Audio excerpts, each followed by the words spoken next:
नमस्कार दोस्तों, स्वागत है आप सभी का एक और नए इन्फॉर्मेटिव वीडियो में। आज हम बात करने वाले हैं कि आप घर बैठे अपने मोबाइल फ़ोन की मदद से अपना एसएससी का ओटीआर रजिस्ट्रेशन यानी वन टाइम रजिस्ट्रेशन कैसे कर सकते हैं और आप एसएससी डिपार्टमेंट से निकलने वाली कोई वैकेंसी जैसे SSC MTS, SSC CGL, SSC CHSL इत्यादि का फॉर्म खुद से कैसे भर सकते हैं। तो आज का वीडियो बहुत इन्फॉर्मेटिव होने वाला है, तो वीडियो पूरा लास्ट तक देखिएगा, स्किप मत कीजिएगा।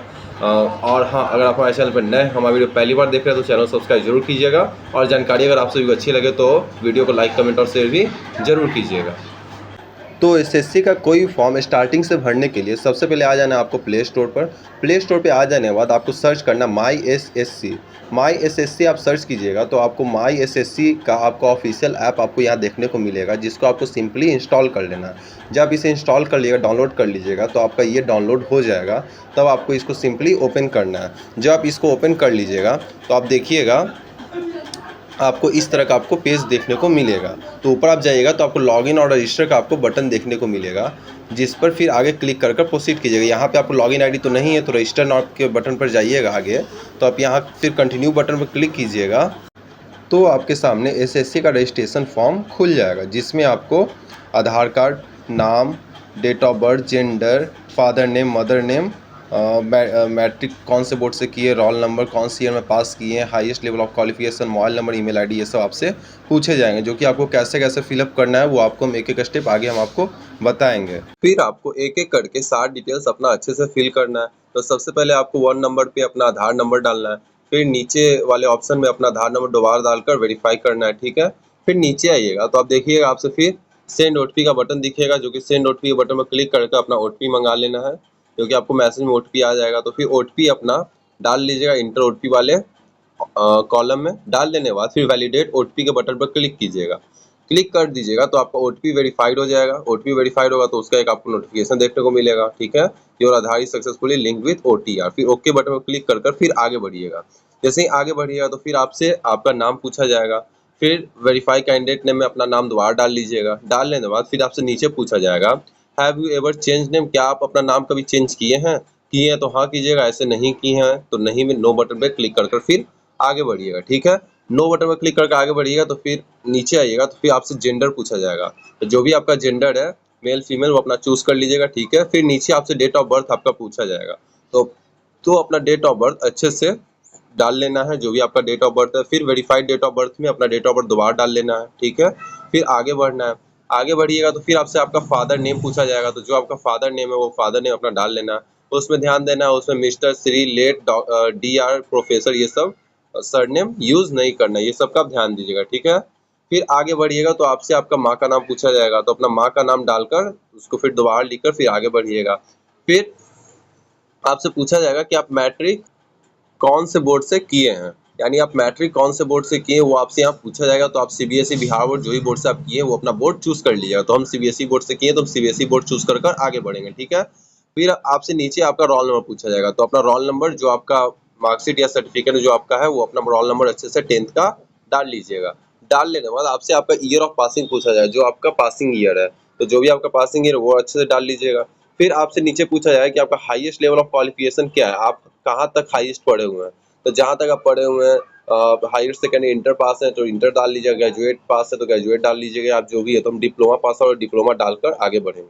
तो जैसे डिप्लोमा डालकर आगे बढ़िएगा तो फिर आपसे नीचे आपका मोबाइल नंबर पूछा जाएगा, तो फिर अपना मोबाइल नंबर डालिएगा। फिर वेरीफाई कैंडिडेट मोबाइल नंबर में अपना मोबाइल नंबर दोबारा डालिएगा। फिर सेंड ओटीपी के बटन पर क्लिक कर ओटीपी डालकर आगे प्रोसीड कीजिएगा। तो जो आपका ओटीपी है उसको ओटीपी वाले कॉलम में डालकर वैलिडेट ओटीपी के बटन पर क्लिक करिएगा, तो आपका ओटीपी वेरीफाइड हो जाएगा। वेरीफाइड हो जाएगा तो आपको एक नोटिफिकेशन देखने को मिलेगा, जिसमें आपका मोबाइल नंबर लिंक का देखने को मिलेगा। उसको ओके बटन पर क्लिक करके फिर आगे बढ़िएगा। तो फिर आपसे आपका ईमेल आईडी पूछा जाएगा, तो जो आपका मेल आईडी है वो अपना कैंडिडेट मेल में डाल लीजिएगा। फिर वेरीफाई कैंडिडेट ईमेल आईडी में अपना ईमेल आईडी दोबारा डालकर फिर सेंड ओटीपी के बटन पर क्लिक कीजिएगा। जैसे ही सेंड ओटीपी के बटन पर क्लिक कीजिएगा तो आपको फिर एक ओटीपी आएगा, जो कि इंटर ओटीपी वाले बॉक्स में डालकर वैलिडेट ओटीपी के बटन पर क्लिक कीजिएगा, तो आपका ओटीपी वेरीफाइड हो जाएगा, ठीक है। जैसे ही ओटीपी वेरीफाइड हो जाएगा तो ये आपका पर्सनल डिटेल्स सेक्शन का जो 1 नंबर पे आप सबसे ऊपर देख रहे हैं, पर्सनल डिटेल्स ऑप्शन का आपका सारा डाटा फिल हो गया है। ये सब क्या करना है, अब आपको सबसे नीचे सेव एंड नेक्स्ट का जो बटन दिख रहा है उस पर क्लिक कर कर आगे बढ़ना है। सेव एंड नेक्स्ट बटन पर क्लिक करके आगे बढ़ेंगे तो आप देखेंगे यहाँ पे आपको एक नोटिफिकेशन देखने को मिलेगा जिसमें आपको बताया जाएगा कि आपका पर्सनल डिटेल्स अच्छे से सक्सेसफुली सबमिट हो गया है। फिर ओके बटन पर क्लिक कर आगे प्रोसीड कीजिएगा।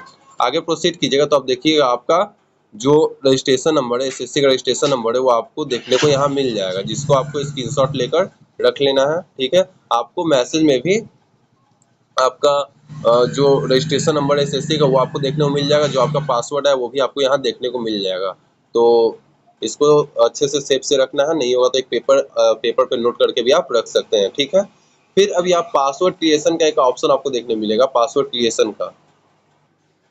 तो इसमें आपको क्या करना है, इसमें आपको अपना पासवर्ड रीसेट कर लेना है, मतलब या ये मतलब वो कैसे करना है वो आपको आगे बताएंगे। ठीक है, तो इसमें क्या करना है कि आपका जो रजिस्ट्रेशन नंबर जो पासवर्ड है वो आपको डालकर फिर लॉगिन करना है। नीचे साइन इन बटन में क्लिक करके अपना लॉगिन करना है। लॉगिन कीजिएगा तो आप देखिएगा अब आपको रीसेट पासवर्ड करने को बोला जाएगा। रीसेट पासवर्ड का मतलब हुआ कि पासवर्ड चेंज करने के लिए आपको बोला जाएगा। जो आपका पासवर्ड है ओल्ड पासवर्ड एसएससी की तरफ से आया है, तो प्राइवेसी और सिक्योरिटी के पर्पज से वो आपका पासवर्ड को चेंज करने के लिए बोल रहा है। तो जो आपका रजिस्ट्रेशन नंबर है अपना रजिस्ट्रेशन नंबर डाल लीजिएगा और जो आपका ओल्ड पासवर्ड है ओल्ड पासवर्ड में डाल लीजिएगा। डालकर न्यू पासवर्ड, चलिए आपको हम करके दिखाते हैं। ठीक है, देखिए जो रजिस्ट्रेशन नंबर है रजिस्ट्रेशन नंबर अपना रजिस्ट्रेशन नंबर डाल लीजिएगा। डालने में जो आपका ओल्ड पासवर्ड जो आपको एसएससी की तरफ से मैसेज में आया है, ठीक है, वो अपना ओल्ड पासवर्ड डाल लीजिएगा। फिर न्यू पासवर्ड में आप इस तरह का पासवर्ड आप बना सकते हैं, जैसे पटना हो गया @123, या आपका नाम है, मान लीजिए आपका नाम राज है और राज और जो आपका जो भी रखना है, ईयर ऑफ बर्थ या आपका जो भी कुछ भी रखना है 2022 2023 2025 या जो भी आप 2000 रखना है वो आप डाल के आगे बढ़ सकते हैं। या इस टाइप का भी आप पासवर्ड नॉर्मल बना सकते हैं, पटना @123। ठीक है, तो अपना रजिस्ट्रेशन नंबर डाल लीजिएगा, ओल्ड पासवर्ड डालिए, फिर न्यू पासवर्ड डाल लीजिएगा। डाल लेने बाद फिर कंफर्म पासवर्ड में जो आपका न्यू पासवर्ड है वो दोबारा डालकर फिर सिक्योरिटी क्वेश्चन में आपसे एक दो सिक्योरिटी क्वेश्चन को आप सिलेक्ट करके जो आपको भरना है, जैसे आप भर सकते हैं कि आप what city where you born in, आप कौन से शहर में जन्म लिए हैं। तो आप जो भी आपका शहर है, जो भी आपका टाउन है वो अपना डाल लीजिएगा। फिर नीचे आप सिक्योरिटी क्वेश्चन एक डाल सकते हैं कि आपका मम्मी का नाम क्या है, मदर मिडल नेम आपका क्या है, वो भी आप डाल के फिर आगे प्रोसीड कर सकते हैं। तो ऐसे ही सब चीज़ अच्छे से फिल हो जाएगा। फिल कर फिर आप क्या कीजिएगा, लॉगिन बटन पर आप क्लिक कीजिएगा। लॉगिन बटन पर आप क्लिक कीजिएगा तो आप देखिएगा कि आपका पासवर्ड जो है वो सक्सेसफुली चेंज हो चुका है। तो अब क्या करना है आपको, अब सिंपली आपको क्या करना है, अब आपको लॉगिन करना है। जो आपका रजिस्ट्रेशन नंबर है वो जो आपका न्यू पासवर्ड बना है वो न्यू पासवर्ड डालकर और फिर कैप्चा कोड को डालकर आपको सिंपली अब साइन इन के बटन पर क्लिक कर साइन इन कर लेना है। जैसे ही अब साइन इन आप कर लीजिएगा तो अब आपसे एडिशनल डिटेल पूछा जाएगा। एडिशनल डिटेल्स में क्या पूछा जाएगा, आपका कुछ बेसिक डिटेल, जैसे आपका एड्रेस हो गया, कुछ आपका कास्ट हो गया, ये सब आपसे कुछ आपसे पूछा जाएगा। ठीक है, जो कि आपको अच्छे से फिल करना है। तो चलिए फिल करके आपको बताते हैं। सबसे पहले आपको कैटेगरी चूज कर लेना है, जो भी आप कास्ट कैटेगरी से बिलोंग करते हैं, ओबीसी एससी एसटी जो भी कैटेगरी सब बिलोंग करते हो अपना कैटेगरी चुन लीजिएगा। फिर वेरीफाई कैटेगरी में आप दोबारा अपना कैटेगरी डाल लीजिएगा। फिर नेशनलिटी है, नेशनलिटी में आप इंडियन है, सिटीजन ऑफ इंडिया डाल लीजिएगा। डाल लेने के बाद फिर आपसे visual identification mark, visual identification marks कहने का मतलब हुआ आपके फेस पे कोई तिल उल कुछ कट उट का मार्क्स, कहीं कुछ चोट उट का निशान, ये सब जो होता है ना वो अपना डाल लीजिएगा। ठीक है, तो हम डालें कट मार्क और राइट हैंड, हमारे हाथ पे एक कट मार्क है तो वो हम डालें। ठीक है, फिर नीचे आपका 55 नंबर ऑप्शन में पूछा जाएगा are you person with benchmark disability. यहाँ आपसे पूछा जा रहा है कि आप विकलांग तो नहीं ना है, तो है तो हाँ कीजिएगा, हाँ करके आगे बढ़िएगा और सर्टिफिकेट नंबर डाल दीजिएगा विकलांगता का। नहीं है तो नो कर फिर आगे बढ़िएगा, तो नो कर आगे बढ़ रहे हैं। ठीक है, फिर आपको नीचे आपसे परमानेंट एड्रेस पूछा जा रहा है। तो परमानेंट एड्रेस में क्या कीजिएगा, जो आपका एड्रेस है प्रॉपर एड्रेस कंप्लीट एड्रेस वो अपना एड्रेस फिल कर लीजिएगा परमानेंट एड्रेस वाले सेक्शन में। फिर स्टेट में जो आपका स्टेट है वो डाल लीजिएगा, जो आपका डिस्ट्रिक्ट है फिर वो डाल लीजिएगा। फिर पिन कोड जो भी आपका वो डाल लीजिएगा। डाल लेने के बाद फिर नीचे आइएगा तो आपसे फिर पूछा जाएगा कि is present address same as permanent address, जो आपका वर्तमान पता है वो परमानेंट पता से सेम है। तो आप क्या कीजिएगा, हाँ कर दीजिएगा। नहीं सेम है तो फिर नो करके फिर आगे बढ़िएगा, जो आपका प्रेजेंट एड्रेस है वो फिल कर लीजिएगा। अगर सेम है तो यस कर आगे बढ़िएगा। तो आपका क्या होगा कि जो ऊपर आप डाटा भरे वही आपका डाटा ऑटोमेटिकली नीचे भरा जाएगा। फिर सबमिट के बटन में क्लिक कीजिएगा तो आपका एडिशनल डिटेल्स भी सक्सेसफुली सेव हो जाएगा। फिर आपसे आगे ओटीआर का डिक्लेरेशन आपको करने के लिए बोलेगा, जो कि आपको नीचे एक छोटा सा कैप्चा कोड दिखेगा रेड कलर का, जो आप देख रहे हैं I agree to the terms above terms and condition, उसको क्लिक कर सबमिट बटन में क्लिक कीजिएगा तो आपका डिक्लेरेशन भी सबमिट सक्सेसफुली हो जाएगा।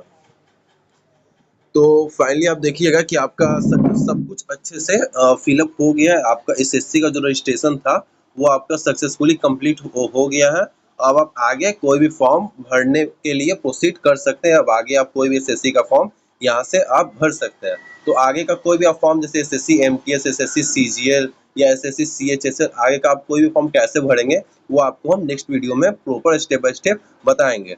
तो आशा करते हैं आप समझ गए होंगे, सीख गए होंगे कि आप एसएससी का फॉर्म कैसे भरिएगा, एसएससी का रजिस्ट्रेशन आप स्टार्टिंग में कैसे कीजिएगा। तो अगर आप सबको जानकारी अच्छा लगा हो तो चैनल को सब्सक्राइब जरूर कीजिएगा और वीडियो को लाइक, कमेंट और शेयर जरूर कीजिएगा। आगे की एसएससी से रिलेटेड कोई भी नोटिफिकेशन आपको यहाँ पर देखने को मिलेंगे।